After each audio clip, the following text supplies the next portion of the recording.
yang berbahagia, sebagai judul khutbah khatib pada kesempatan yang berbahagia ini, 3 azab di dalam kubur bagi orang yang meninggalkan solat.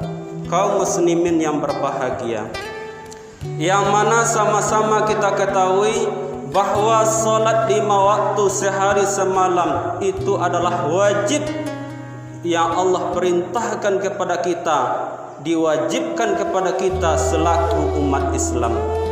Dan solat ini adalah tiangnya agama, sebagaimana hadis Nabi mengatakan, as-salatu imaduddin, faman aqamaha faqad aqamaddin, faman tarokaha faqad hadamaddin. Salat itu adalah tiangnya agama. Barang siapa yang mengerjakan salat, berarti dia sudah menegakkan pondasi agama. Barang siapa yang meninggalkan salat, berarti dia sudah meruntuhkan pondasi agama. Kaum muslimin yang berbahagia, umat Islam saat ini sudah banyak yang meninggalkan salat. Ada yang salatnya 1 kali dalam sehari, ada yang salatnya 1 kali dalam seminggu, yaitu salat Jumat saja. Ada yang salatnya 1 kali dalam setahun, kalau tidak salat Idul Fitri atau salat Idul Adha. Bahkan tidak ada yang salat 5 waktu sama sekali. Kaum muslimin yang berbahagia, kalau kita bandingkan umat Islam zaman sekarang dengan zaman dulunya, umat Islam zaman dulu walaupun mereka solat di lapangan, tapi jamaahnya sangatlah banyak. Tapi kalau kita lihat umat Islam zaman sekarang, mereka berlomba-lomba membangun masjid yang bagus pakai keramik, tapi kalau kita lihat jamaahnya sangatlah sedikit. Umat Islam zaman sekarang, anaknya disuruh pergi mengaji, ayahnya pergi main judi. Anaknya disuruh pergi ke surau, ayahnya pergi ke lapau. Apa kerjanya di lapau? Menokok meja yang Allah sudah, atau main domino. Lebih bagus kita beli kayu, kita beli papan, kita tokok jadian ke meja. Ini apa kerjanya? Main domino, menokok meja yang Allah sudah. Orang-orang seperti inilah yang nantinya yang akan disiksa, diazab oleh Allah di dalam kuburnya. Azab kubur itu kaum muslimin azab yang sangat pedih.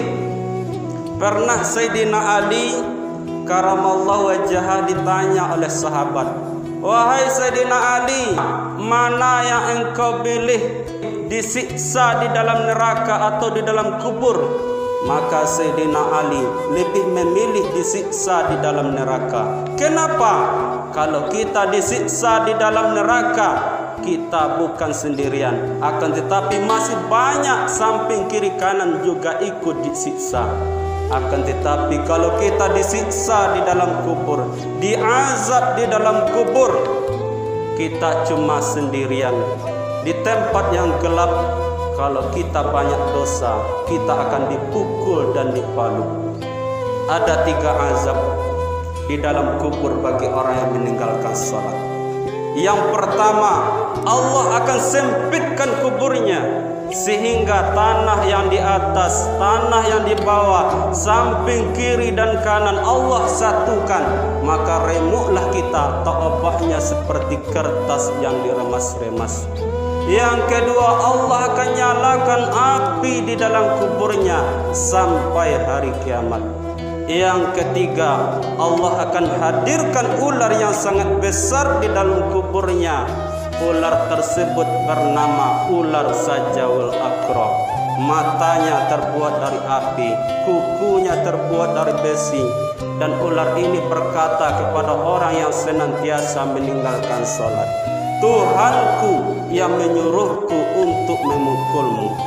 Kalau sempatlah ular ini memukul kita, maka terbenamlah kita 17 hektar ke dalam tanah. Kalau seandainya kita meninggalkan salat subuh, maka ular ini akan menyiksa kita, mengazab kita dari waktu subuh sampai ke waktu zuhur.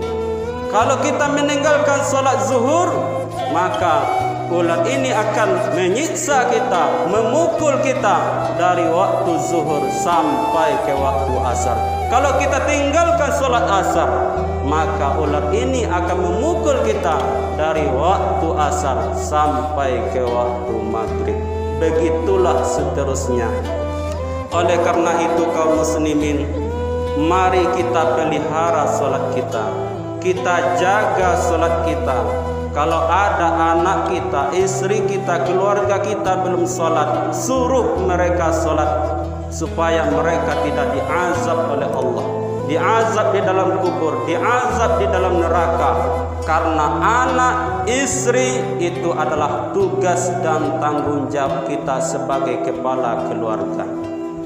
Kaum muslimin yang berbahagia, mudah-mudahan khutbah yang singkat ini bermanfaat bagi kita semua. Fa'tabiru ya ulil absar la'allakum turhamun.